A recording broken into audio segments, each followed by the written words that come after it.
أعوذ بالله من الشيطان الرجيم.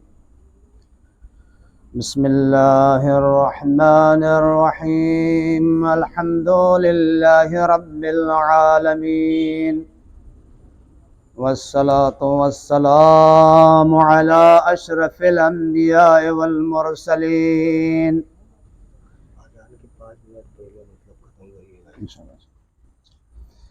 سيدنا ونبينا ومولانا بالقاسم محمد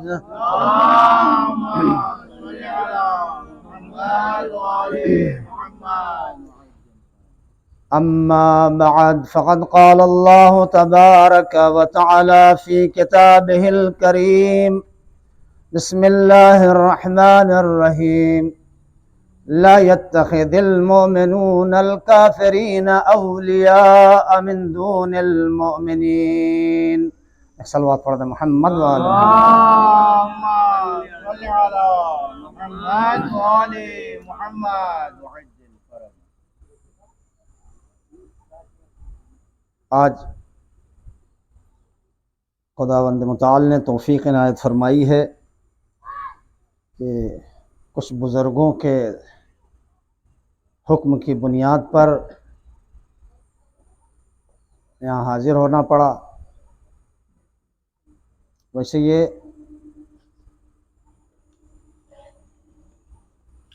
یہاں کے لائق جو مقررین ہیں، بزرگان ہیں، انہی کے لیے سازگار ہے یہ جگہ. بہرحال حکم تھا، میں حاضر ہوا ہوں کچھ درد دل کرنے کے لیے. اور معاشرے کی جو خرابیاں ہیں اس کو ٹھیک کرنے کے لیے کسی کو فکر اور نہ کوئی پرواہ ہے، نہ کسی کو اس کی طرف دھیان ہے، نہ توجہ ہے. میں اس لیے حاضر ہوا ہوں. اللہ کہہ رہا ہے کہ کافروں کو اپنا ولی مت بناؤ. کافروں کو اپنا ولی مت بناؤ مومنوں کو چھوڑ کر کے. جب مومن ہیں، متقی ہیں، پرہیزگار ہیں، تو پھر دوسروں کے در پر سر جھکانے کی ضرورت کیا ہے، کیوں ہے؟ سر ہمیں وہیں جھکانا چاہیے. اور اقوال معصومین سے بات ثابت ہے کہ سر وہیں جھکاؤ جہاں تمہیں ملے. سر وہیں جھکاؤ جہاں تمہیں رسوائی دیکھنا نہ پڑے. سر وہیں جھکاؤ کہ جہاں تمہیں خالی ہاتھ واپس آنا نہ پڑے. ظاہر سے بات ہے، غیر خدا کے در پر جب جائیں گے تو رسوائی ہی رسوائی نظر آئے گی. تاریخ اس بات کی گواہ ہے. یا تو دیا تو اس لیے دیا کہ وہ ان کا ہو جائے، خدا کو چھوڑ دے، یا دیا اس لیے کہ وہ ان کا ہو جائے اور اہل بیت کو چھوڑ دے، اس لیے دیا.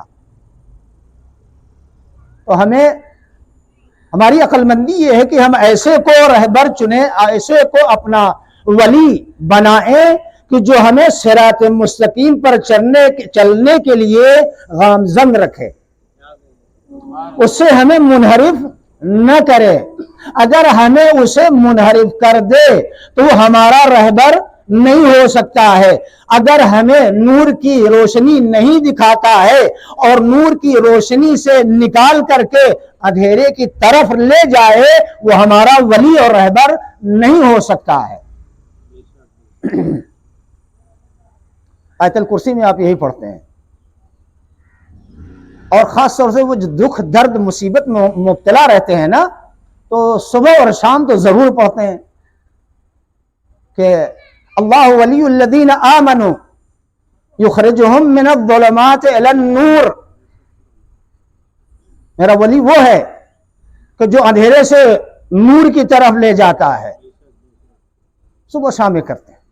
اچھا، اس کی بڑی فضیلت بھی ہے. ہاں، اگر انسان اس آیت الکرسی کو رات میں سوتے وقت صبح کو نماز کے بعد پڑھ کر لے تو اللہ 2 فرشتے اسے دیتا ہے جو دونوں فرشتے اس کی حفاظت کرتے ہیں۔ بہت ہی عظیم یہ آیت ہے، بہت ہی مفید انسان کے لیے آیت ہے۔ انسان کو غفلت میں زندگی گزارتا ہے، ان چیزوں کی طرف توجہ نہیں دیتا ہے۔ اصل قرآن سے معاشرہ مانوس نہیں ہے، معاشرہ جو ہے قرآن سے مانوس نہیں ہے۔ دوسری جگہ تو مانوس ہو جاتے ہیں لیکن قرآن سے دور رہتے ہیں اور اپنی اولاد کو بھی دور رکھتے ہیں۔ یہ ظلم بالائے ظلم ہے کہ اگر قرآن ہدایت کرتا ہے تو اس ہدایت کا راستہ اختیار کرنے کے لیے اسے غفلت اختیار کرتے ہیں، خود بھی اور بچوں کو بھی غفلت میں ڈالے رکھتے ہیں۔ تو ایسا نہیں کرنا چاہیے۔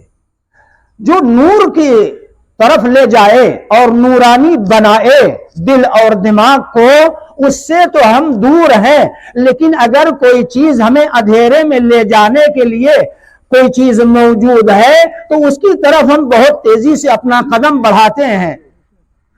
ایسا کیوں کرتے ہیں؟ اس کی طرف بڑی تیزی سے، دنیاوی مسائل ہیں، اس کی طرف بڑی تیزی سے اپنا قدم بڑھاتے ہیں۔ بچہ پڑھ لے گا تو یہ بن جائے گا، وہ بن جائے گا، لیکن یہ نہیں سوچتے ہیں کہ بچہ اگر نورانی ہو گیا، اللہ سے قریب ہو گیا تو ہم سب بخش دیے جائیں گے۔ یہ نہیں سوچتے ہیں۔ یہ بھی تو سوچنے کی چیز ہے اور سب سے اہم چیز ہے کہ ہمیں یہ چیز سوچنا چاہیے کہ اگر ہمارا بچہ اہل قرآن ہو گیا، قرآن پڑھنے لگا، قرآن سمجھنے لگا، اس کا دل اور دماغ نورانی ہو گیا تو اسی کے ضمن میں ہم لوگ بخش دیے جائیں گے، اس کی فکر نہیں کسی کو۔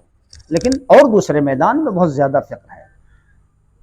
حدیث میں ہے کہ اگر قرآن کسی کے دل میں نہیں ہے تو ایک اجڑے ہوئے گھر کے مانند ہے وہ قلب، اس کا دل جو ہے ایک اجڑے ہوئے گھر کے مانند ہے اگر کسی کے دل میں قرآن نہیں ہے۔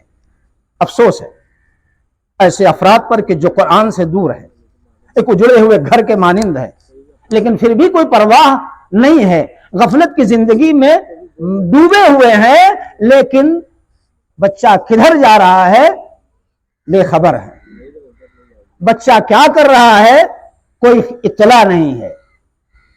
تو ایسا نہیں ہونا چاہیے۔ معاشرے کو نورانی بنانا، معاشرے کو قرآنی بنانا، یہ بہت اہم اور ضروری ہے۔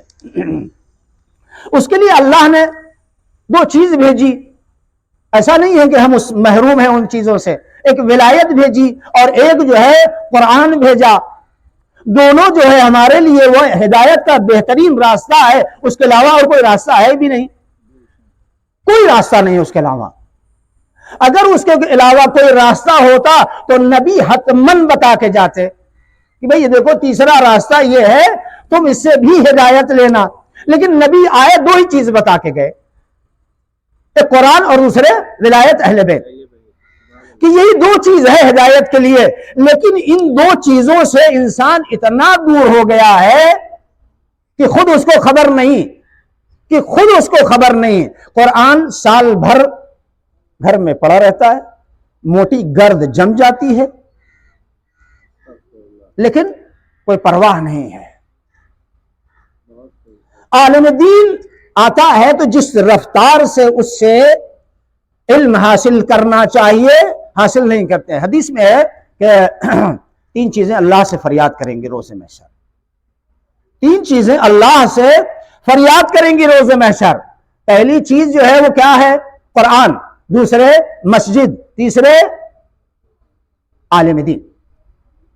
اگر نیک محترم عالم دین ہے تو اس سے فائدہ لینا چاہیے، لیکن آج معاشرہ الٹ گیا ہے۔ رکشہ چلانے والا عالم دین کے اوپر انگلیاں اٹھاتا ہے۔ کان سے سنی ہوئی بات بتا رہا ہوں، ہاں، اس کو کیا پتا، لیکن وہ عالم دین پر انگلی اٹھا رہا ہے کہ عالم دین ایسے اور ویسے۔ اتنا کبھی کبھی آگے نکل جاتے ہیں کہ عدالت کا جو دائرہ ہے اس دائرے کو بھی چھوڑ دیتے ہیں۔ اور اصول دین کے اجزاء میں سے جو 5 ہیں ان میں سے سب سے اہم جو جز ہے جو انسان کے زندگی کو منظم کرنے کے لیے وہ عدالت ہے. وہ کیا ہے؟ عدالت ہے. جو انسان کے زندگی کو سسٹم کو ٹھیک کرتا ہے وہ عدالت ہے. اگر کسی معاشرے میں عدالت پائی جائے کما حق قائم ہو تو معاشرے میں کسی طرح کی خرابی نظر نہیں آئے گی، نہیں نظر آئے گی. عدالت سب سے اہم ہے. لیکن اس سے پہلے کیا ہم غیبت کر رہے ہو؟ بہت بڑا گناہ ہے. لیکن عدالت کا خیال نہیں ہے جس کو جزء دین اللہ نے سمجھا. علیہ السلام اللہ نے جسے جزء دین سمجھا ہے، جانا ہے اور بتایا ہے، اس کی طرف توجہ نہیں ہے، لیکن غیبت کی طرف بہت زیادہ توجہ ہے. اما تم فلاں کی غیبت کر رہے ہو. غیبت کے کتنے درجات ہیں، اقسام ہیں. کچھ غیبت ایسی ہیں جو قابل بخشش ہیں، یہ سب کچھ پتا نہیں ہے، مگر حساس بہت ہے. حساسیت کس بنیاد پر؟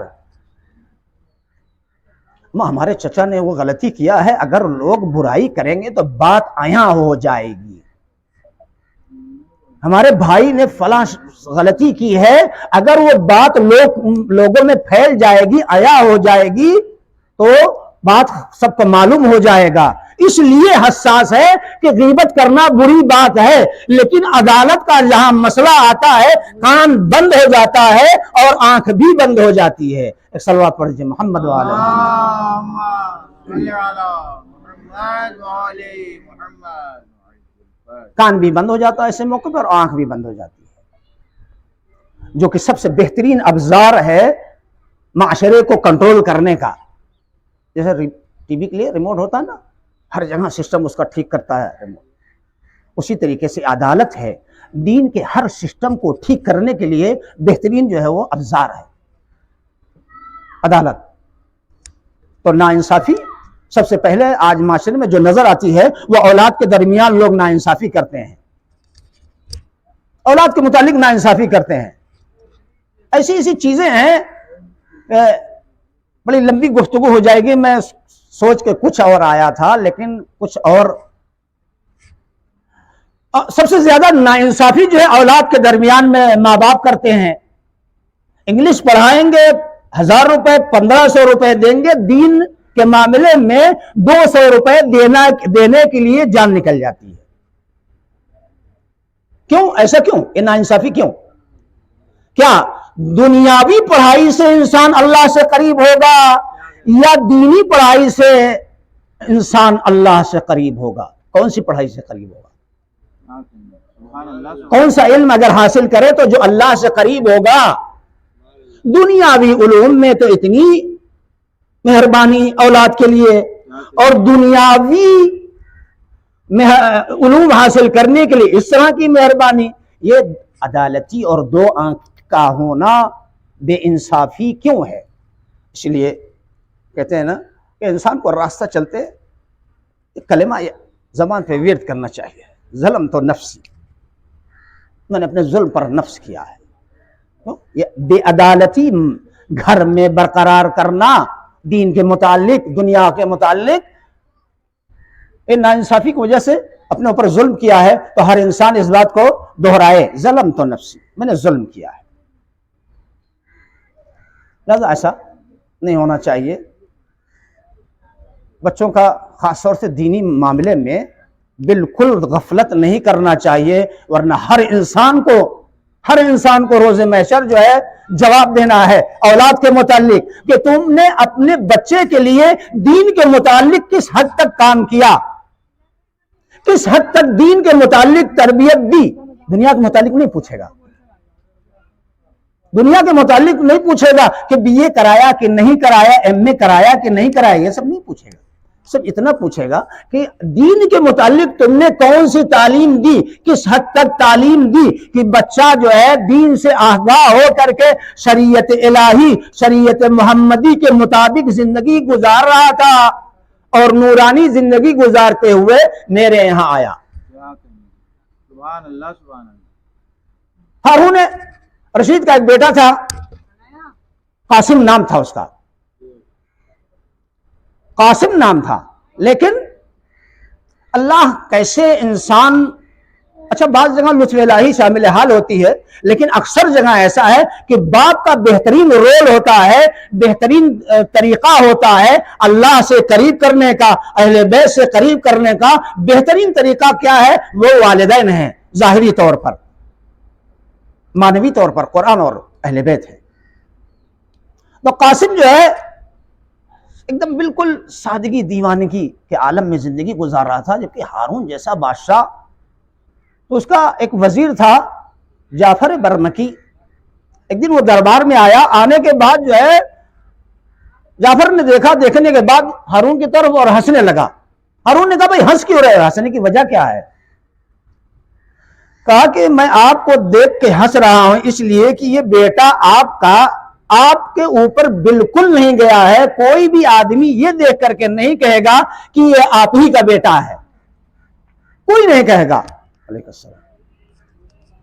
تو کہا کہ ہارون نے اپنی کیا کہتے ہیں وہ جھیپ مٹانے کے لیے، اپنے عیب کو چھپانے کے لیے، وہ کہتا ہے میں نے اس کو کوئی کسی جگہ کی حکومت نہیں دی ہے اور بچوں کی طرح، اس لیے یہ جو ہے اپنے کو اس حالت میں بنا کے رکھا ہے، اپنے کو اس عالم میں بنا کے رکھا ہے، میں نے حکومت نہیں دی ہے۔ کہا کہ اچھا ٹھیک ہے، اس کو جو ہے مصر کا جو ہے ذمہ دار بنا کے بھیجتا ہوں، اور اس کے ساتھ ایک سمجھدار آدمی بھی اس کو دیتا ہوں تاکہ یہ جائے اور وہاں حکومت کرے، پھر وہ سلیقے سے رہے گا جس طریقے سے رہنا چاہیے۔ جیسے یہ پروگرام بنا، قاسم راتوں رات جو ہے نکل گئے، دربار چھوڑ کے نکل گئے، اور نکل گئے بصرہ کی طرف۔ بصرہ چلے گئے، وہاں جا کر کے ایک مزدورانہ حالت میں زندگی گزارنے لگے، جیسے مزدور کام کرتے ہیں اس انداز میں۔ تو کھڈر میں بیٹھے ہوئے تھے، تو وہ بصرہ کا ایک عبداللہ بصری نامی شخص تھا، وہ آیا مزدور کو تلاش کرتے کرتے، تو دیکھا کہ یہ قاسم بیٹھے ہوئے ہیں۔ کہا بھائی کام کرنے چلو گے؟ کہا ہاں ٹھیک ہے چلیں گے۔ کیا لوگے؟ کہا اتنا۔ لے کے گئے تو میں آپ کو آگاہ کرنا چاہ رہا ہوں اس واقعے سے کہ اگر کوئی انسان محب اہل بیت ہوتا ہے تو عاشق اور معشوق میں جدائی نہیں ہوتی ہے، دونوں کا آخری وقت میں بھی حتیٰ ملاقات ہوتی ہے۔ مجھے یہی بتانا ہے۔ تو عبداللہ بصری نے کہا چلو بھائی ہمارے یہاں کام کرو۔ قاسم تیار ہو گئے، بیلچا ویلچا لیے بیٹھے تھے، قرآن پڑھ رہے تھے۔ دیکھا کہ بڑا متدین آدمی لگ رہا ہے، شریف آدمی لگ رہا ہے، بغل میں سامان زندگی ہے اور سامان آخرت بھی ساتھ میں لیے ہوئے ہے، قرآن پڑھ رہا ہے، نیک آدمی ہے۔ لے کر کے چلے گئے۔ قاسم گئے اور کام کرنا شروع کیا، اور اتنی محنت سے کام کیا کہ دو آدمی کا کام اکیلے انجام دیا۔ تو عبداللہ بصری نے دیکھ کر کے بہت خوش ہوئے اور کہا کہ اپنے دل میں سوچا کہ مجھے ایک آدمی کی مزدوری کے بجائے اسے 2 آدمی کی مزدوری میں دوں گا۔ دیکھیے انصاف۔ تو کہا کہ میں اسے 2 آدمی کی مزدوری دوں گا۔ جب 2 آدمی کی مزدوری ڈبل دینے لگے عبداللہ بصری، تو قاسم نے لیا نہیں، انکار کر دیا۔ کہا نہیں میں اکیلے آیا ہوں، اکیلے ایک آدمی کی مزدوری میں لوں گا، ہم ہوتے تو ناانصافی کر بیٹھتے۔ دے رہا ہے آنے دو، دے رہا ہے آنے دو، رکھ لیتے چپکے سے۔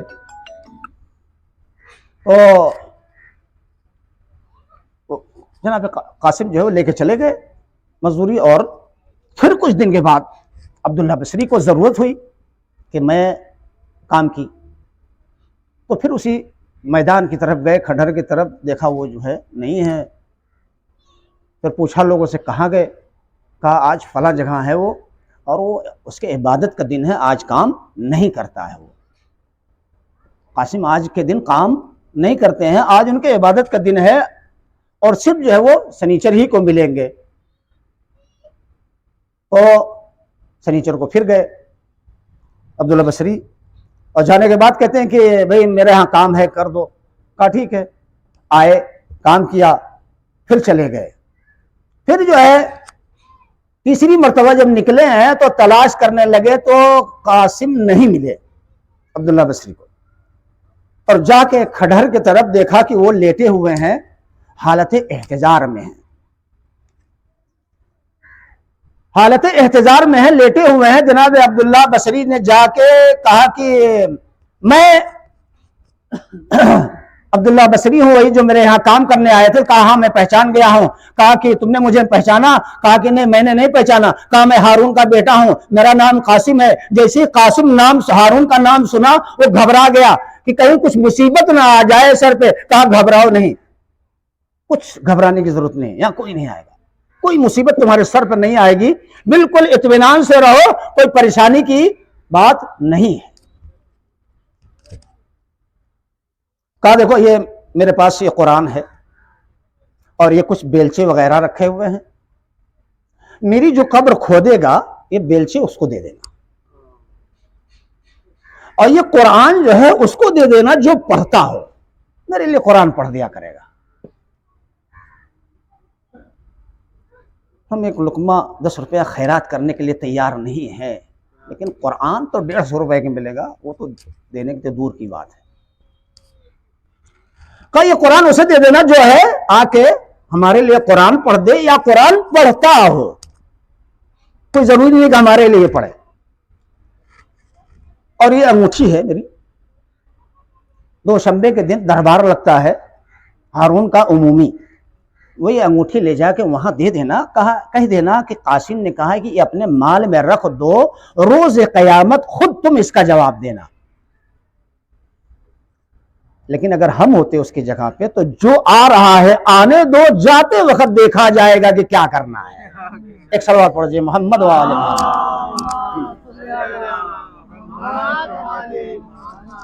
ہم ہوتے تو کیا کہتے؟ جو آ رہا ہے آنے دو، جاتے وقت دیکھا جائے گا کہ کیا ہوگا اور کیسے جائے گا. تو بہت حساس ہو کر کے زندگی گزارنے کی ضرورت ہے.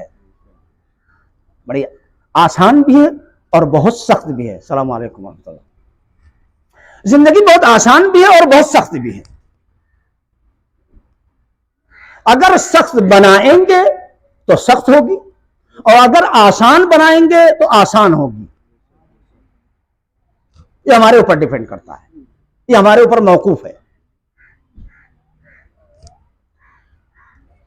بس میں اپنی بات کو سمیٹتے ہوئے آگے بڑھتا ہوں کہ ہمیشہ انسان اگر اچھے انسان کو انتخاب کرتا ہے تو اس کی عقل مندی کی نشانی ہے.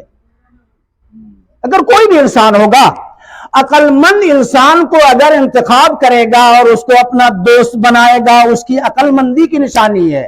اور اگر کوئی آدمی لاؤبالی انسان کو اپنا رہبر اور اپنا حاکم بنائے گا تو اس کی کم عقلی اور بے وقوفی کی نشانی ہے. ایک قرآن بتا رہا ہے، اہل بیت بتا کے گئے ہیں اس بات کو کہ ہمیں جو ہے کیسا آدمی چننا چاہیے، کیسا ہادی چننا چاہیے، کیسا رہبر بنانا چاہیے. آج تو آنکھ بند کر کے جیسا مل رہا ہے مل جائے، اور اگر اپنا جیب گرم ہو رہا ہے تو اور اچھی بات ہے. ایک صلوات پڑھ دیجیے محمد وعلی محمد. تو ایسا نہیں ہونا چاہیے. رواحہ انصاری راوی ہے،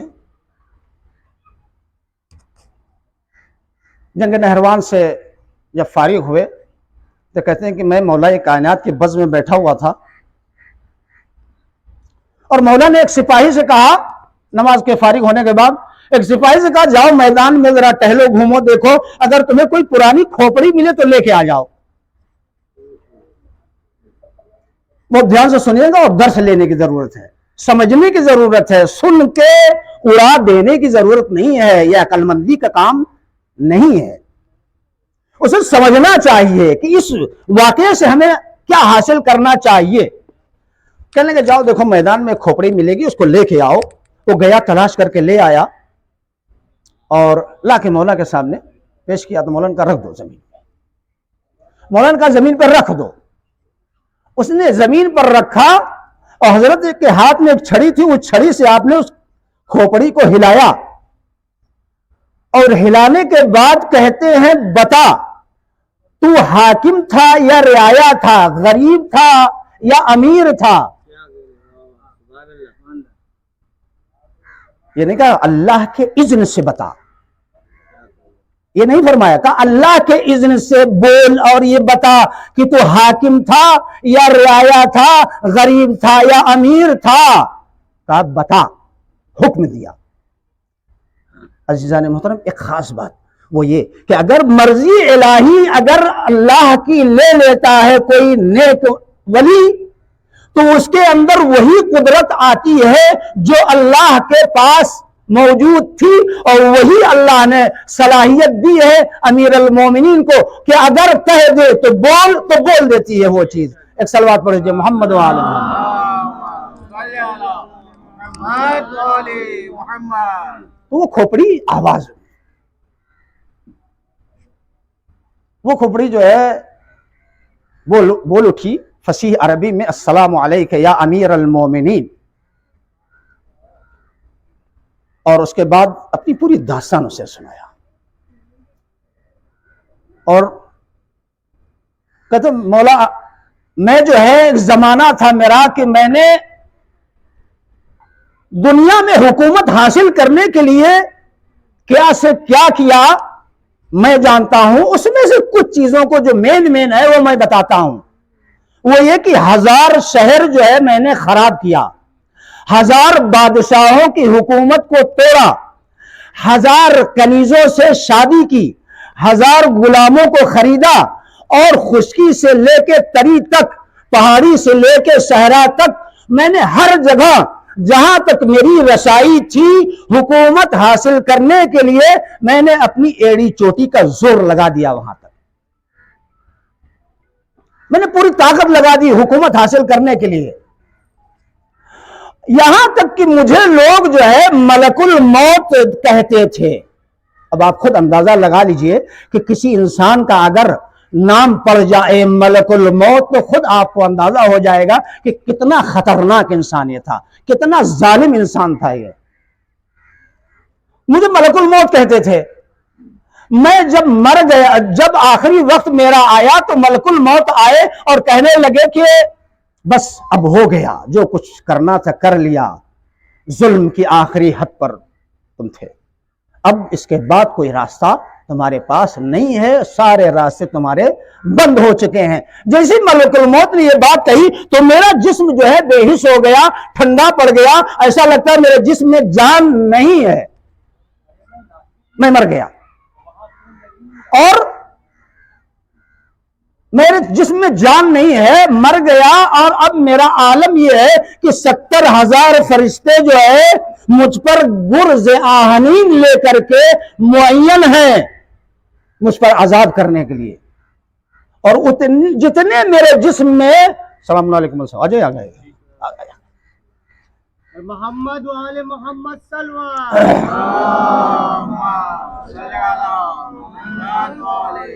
اور میرے جسم میں جتنے بال ہیں نا اتنے ہی سانپ اور اتنے ہی بچھو بھی ہیں، اتنے ہی سانپ اور اتنے ہی بچھو ہیں۔ وہ گرز اتنا خطرناک ہے کہ ایک گرز اگر پہاڑی پر پڑ جائے تو پہاڑی جل کر کے خاک ہو جائے، اتنا خطرناک گرز ہے۔ جو وہ فرشتہ مجھے ہر روز جو ہے مجھے ایک گرز جو ہے لگاتا ہے، اور جب وہ گرز مارتا ہے اسی وقت جو ہے ایک سانپ دستہ بھی ہے اور ایک بچھو جو ہے ڈنک مارتا ہے۔ اب آپ خود اندازہ لگا لیجئے میرا کیا عالم ہوگا۔ اب ہمیں بھی اسی طریقے سے حساس رہنا چاہیے کہ ہم کیا کریں، کیا کرنا چاہیے، کیسے کو ڈھونڈنا چاہیے، کیسے کو اپنانا چاہیے۔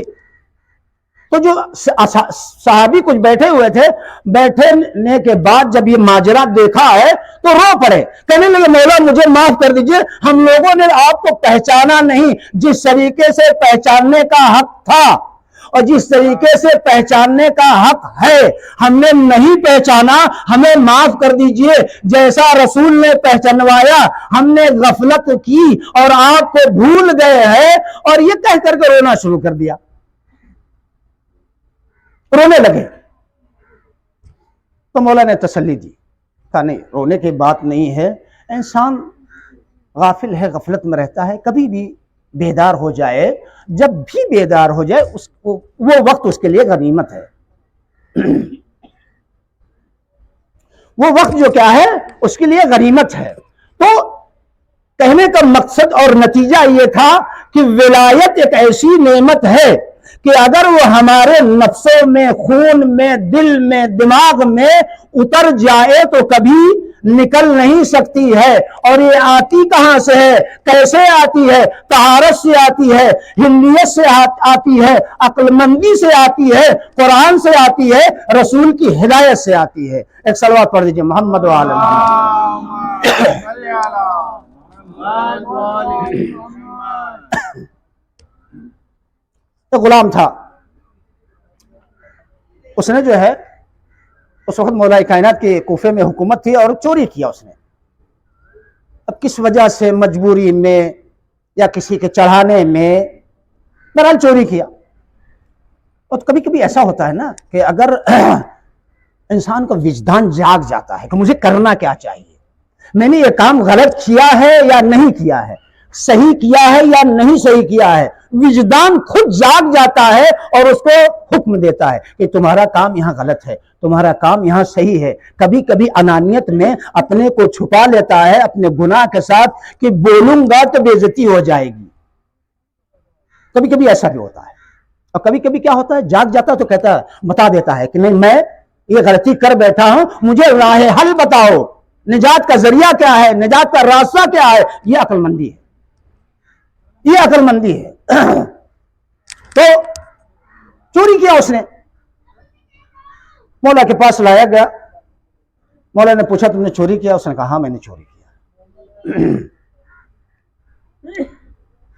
پھر دوبارہ مولا نے کہا واقعی تم نے چوری کیا ہے؟ کہا ہاں مولا میں نے چوری کیا ہے. تو مولا نے کہا دیکھو، چوری کرنے کی سزا یہ ہے کہ انگلی کاٹ دی جاتی ہے. چور کی سزا یہ ہے کہ انگلی کاٹ دی جاتی ہے. یہ حصہ نہیں کٹتا، ہاں اوروں کے ہیں یہ حصہ کاٹ دیتے ہیں.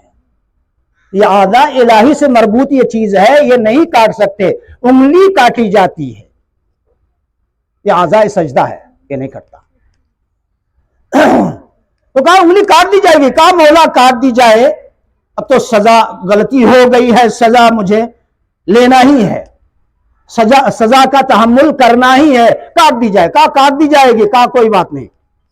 مولا نے حکم دیا، انگلی کاٹی گئی اور وہ انگلی جو کٹی ہوئی تھی اس کو اٹھایا، ایک ہاتھ پہ رکھا اور کوفے کی گلی میں چلتا ہوا چلا جا رہا ہے اور مدح امیر المومنین کرتا جا رہا ہے. میری انگلی کاٹی ہے امیر المومنین نے، میری انگلی کاٹی ہے امام المتقین نے. اسی طریقے سے مدح کرتا ہوا چلا جا رہا تھا. راستے میں کوا ایک شرارتی آدمی تھا. آج معاشرے میں بھی شرارتی آدمی دکھتے ہیں، چڑھانے میں، لڑانے میں، بگاڑنے میں، توڑنے میں، پھوڑنے میں، معاشرے میں ہر طرح کا آدمی دکھتے ہیں. تو ایک شرارتی آدمی تھا کوا نامی. کہتا ہے کہ کیا ہو گیا؟ کہا یہ میری انگلی مولا نے کاٹ دی ہے. اللہ اکبر، انگلی کاٹ دی؟ انگلی کاٹ دی اس کے بعد بھی تم ان کی مدح کر رہے ہو؟ کہاں مدح میں کیوں نہ کروں؟ جس کی رگوں میں محبت گھس جائے تو وہ نکلتی نہیں ہے. جس کے دل اور دماغ میں محبت گھس جائے وہ باہر نہیں آتی. رگوں میں گھس گئی ہے، میں مجبور ہوں. لے جایا گیا، اس غلام کو لے گیا مولا کائنات کے پاس. اور یہ خبر لگی، مولا کائنات کے امام حسن کو بھیجا اور بھیج کر کے اس غلام کو بلوایا. بلانے کے بعد جب امام حسن علیہ السلام لے کے آئے تو کہا کہ تو غلام، تمہاری انگلی کٹی اور تم میری مدح کر رہے ہو. کہا مولا میں کون ہوتا ہوں مدح کرنے والا؟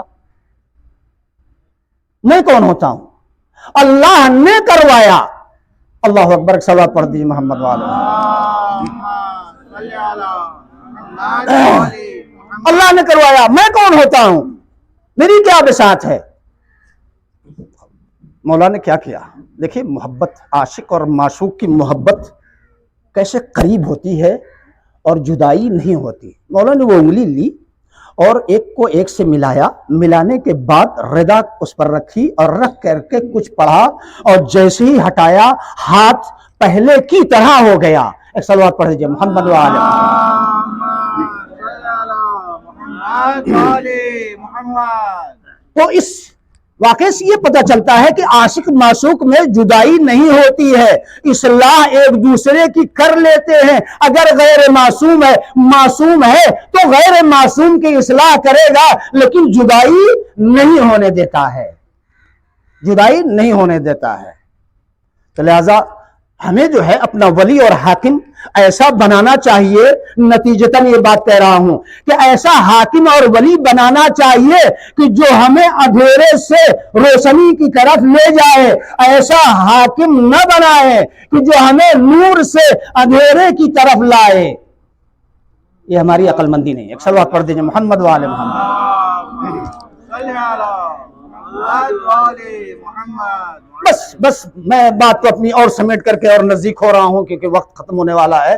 مولا کائنات جو ہے جنگ نہروان سے فارغ ہو کر کے کوفے کی طرف آ رہے تھے تو جیسے قریب کوفے کے پہنچے تو لوگ نکل پڑے مولا کے لیے استقبال کرنے کے لیے کہ امیر المومنین علیہ السلام جنگ نہروان سے واپس آ رہے ہیں. مولا نے جیسے دیکھا کہ عوام کوفہ کی عوام جو ہے استقبال کے لیے آ رہی ہے تو آپ بھی سواری سے اتر گئے اور پیادہ چل کر کے کچھ دور آئے ہیں اور آپس میں ملاقات ہوئی. پھر ایک دوسرے کے ساتھ جو ہے مسجد کوفہ میں آئے ہیں اور آنے کے بعد جو ہے آپ نے 2 رکعت مسجد میں تحیت نماز مسجد 2 رکعت پڑھی جو کہ مستحب ہے. کہیں بھی جائیے گا آپ بھی تو سنت پر ضرور عمل کیجئے گا، بہت زیادہ اجر ہے. مسجد روز محشر گواہی دے گی کہ اس بندے نے میرے یہاں آ کر کے نماز پڑھی تھی، اس لیے یہ 2 رکعت نماز جو ہے معین کی گئی ہے. تحیت مسجد 2 رکعت نماز پڑھی اور اس کے بعد منبر پر گئے، خطبہ دیا.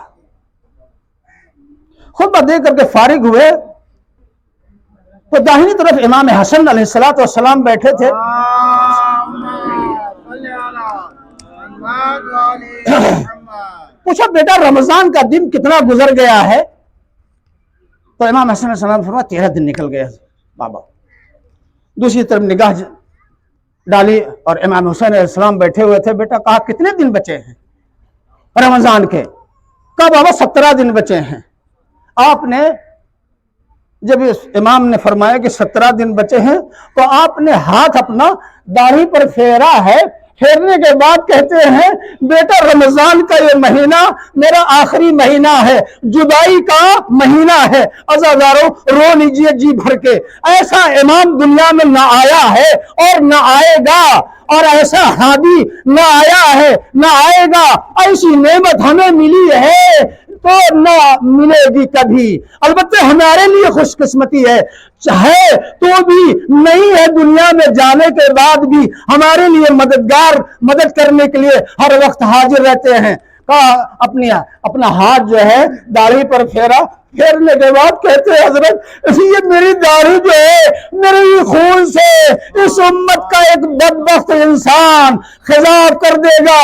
اللہ اکبر اللہ اکبر. امام حسن امام حسین علیہ السلام اور حاضرین جو ہے مسجد میں موجود تھے سب رونے لگے، گریا کرنے لگے، حتیٰ امام بھی رونے لگے اور رو کر کے کہتے ہیں تم لوگ رو رہے ہو، میں اس بات پر رو رہا ہوں کہ میرے بچے اس پردیس میں یتیم ہو جائیں گے، ان کا پرسان حال کون ہوگا؟ اور ایک دن ایسا آئے گا کہ یہی بچے میرے قیدی بنائے جائیں گے، زہر سے ایک بچہ شہید کیا جائے گا اور جنازے پہ تیر برسائے جائیں گے. اللہ اکبر. اجرکم علی اللہ. امام مظلوم نے اپنی شہادت کی خبر دی اور اس کے بعد امام حسن علیہ السلام کیا افطاری کے لیے گئے. ایک دن مظلوم کربلا کیا، ایک دن جو جناب زینب کیا. اور جناب زینب کیا جب افطاری کے لیے آئے تو جناب زینب 2 روٹی لے کر کے اور ایک پیالے میں دودھ لے کے آئی اور کچھ نمک تھا لا کر کے بابا کے سامنے رکھا. اللہ اکبر. امام نے دیکھا اور دیکھنے کے بعد کہتے بیٹا کیا تم چاہتی ہو کہ میں روز محشر زیادہ دیر تک سوال و جواب کے لیے کھڑا ہوں؟